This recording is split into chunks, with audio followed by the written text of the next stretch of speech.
Have you ever found yourself in a relationship that started so beautifully, only to slowly drain the life out of you? Maybe you felt trapped, you felt controlled, even you've lost the sense of who you are, unworthy and unhappy.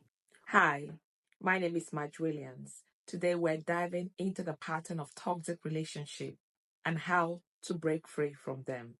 If this resonates with you, you're not alone.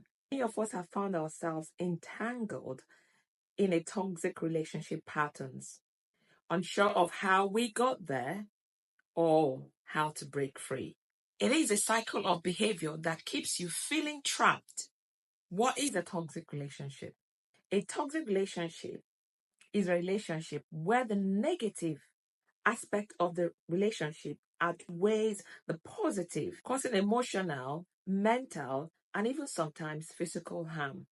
Often people talk about toxic relationship in the context of romance. But the reality is that any relationship can become toxic. Relationship with friends, with family members, with parents, with your siblings, and even with your in-laws. These relationships can become toxic. Now, what are signs of toxic relationship? One, control freak. When people are in a toxic relationship, their friend or their partner control everything they do. They decide what they want you to wear. They decide how much they want you to spend. So they are virtually in control of your life and what you are allowed to do. The second point here is intense jealousy. Oh dear me, they are very, very jealous. They want you to be just for themselves. Sometimes in relationship, when you meet someone newly, and they want you around them and they're always there checking in on you, you might not really see anything wrong with it. For you, it might be, oh, this person cares for me, they do love me, that is why they want to know where I am or what I'm doing at this particular point in time. But as time progresses, it now becomes as though you don't have a space, you're suffocated, because they are always checking in on you. They want to know where you are, what you're doing. And when you go out with your friends, they get very jealous. They want to know what you're discussing with your friends.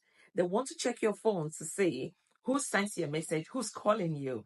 Yes, I get that. Sometimes you could ask your partner, your husband, your friend, oh, he's that on the phone. Like every moment of monitoring what you're doing and wanting answers.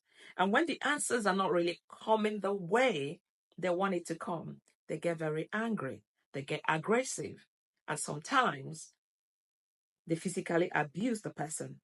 Maybe they lash out by hitting the person. This is one of the signs that you may be in a toxic relationship. They also make you feel belittled and ashamed.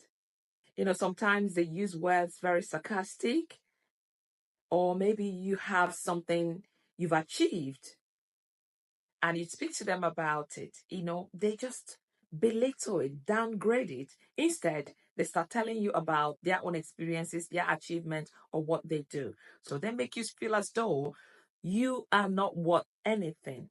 And when you find yourself in a toxic relationship, most people lose their self-esteem because everything you now do is dependent on that man, on that woman, what they say, what they think of you. Each time you seeking approval, you want them to say this is okay. If it's not okay, then you won't do it. So you start losing your self-esteem. Bad communication. As regards to open communication, can you communicate effectively with this person without it ending up into an argument or being shouted down at? Dr. John Deloney puts it, our emotionally charged conversation activates our flight, fight, or freeze response. And what this means is that you become very explosive, tackling the threat head on, or you choose to withdraw into a cold silence where you decide, I'm not going to talk to him, I'm not going to talk to her. Dysfunctional communication includes gaslighting, manipulating words, being dishonest, attaching judgment to every word the person says without asking for clarifications. When you openly share your thoughts, your desires with this person, without being careful not to upset them, without minding every sentence you make because you don't really want to upset them. In this kind of toxic relationship, there is no communication at all. It's one way. It's what they want, what I want, I, myself, and me. They are very judgmental. Every choice you make is not acceptable.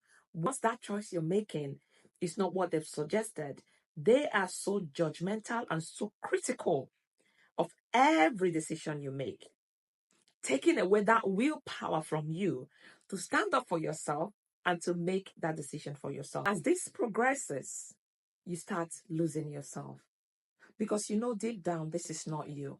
You could be someone who, before you met this person, you're outgoing, you can express yourself, you know what you want, and that's the way you're living your life.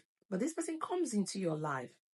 Everything was going smoothly and suddenly things change. You no longer see people that can genuinely tell you the truth. They shield you. And deep down you wake up, you look at yourself in the mirror and you're asking, who is this person? What am I becoming? What am I turning to be? You know that this is not you.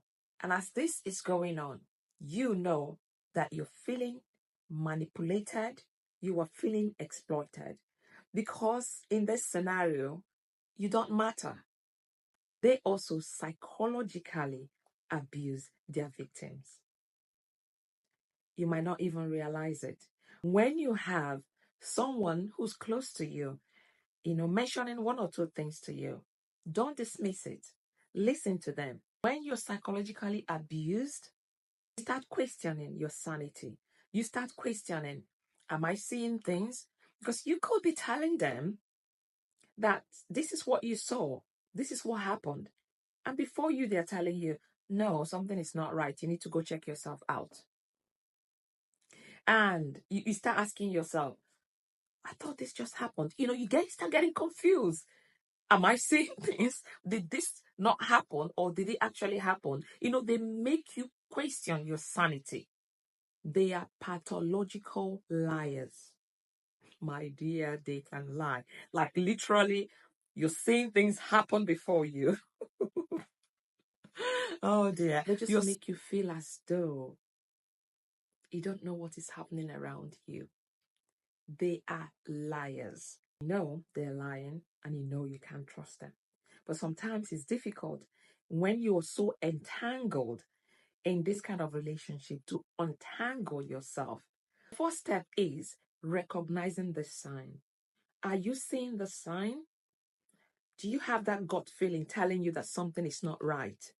Are you sensing that you're feeling unappreciated, exploited? Recognizing that these things are there and they are happening to you, this is the first sign towards breaking free from it. Because if you think it's normal, then that's where the serious problem lies. Because some people are now immune to it that they don't see it. It is also important to reflect on your role and reactions to these events. How do you react to things? How are you managing? And how are you dealing with it? Some people write down how they feel. Some people talk to a friend. But therapists are there to support you. If after reflecting, you realize that I am actually in a toxic relationship, then you have to do something about it. It's your choice whether you want to stay in that relationship or you want to move on. It is solely your decision.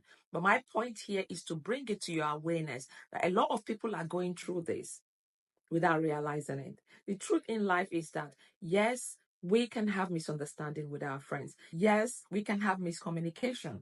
Yes, your partner might want to know what you're doing. Yes, sometimes your partner might say, oh, honey, do you mind putting these clothes on? That doesn't mean that you're in a toxic relationship. What I'm talking about here is when things are ongoing, that if the other person does not have their way, it gets them so fired up and so angry that it lashes out. And they blame you for their mistakes. They say you are the problem. They don't take responsibility. Neither do they sit back to reflect on what they've done, to recognize where they themselves can make changes so that the relationship can be healthy for you and for them. Building healthy boundaries is essential. Learn to say no. Learn to protect your emotional space. Engage in self-care and activities that brings you joy, that brings you happiness. Also, the activities that reinforces your self-worth. Sometimes when we come out from this kind of toxic relationship, we run into another toxic one because we've not given ourselves the time to heal, the time to understand ourselves better, the time to actually reflect on what we've just been through. Open, honest communication, respect are the pillars of a positive relationship. Remember, it's about progress. Every step counts to a better you, to a refined you, and to a healthy relationship. If you found this video helpful, please like and share to someone who might benefit from it. And don't forget to subscribe to my channel. God's blessings, as always.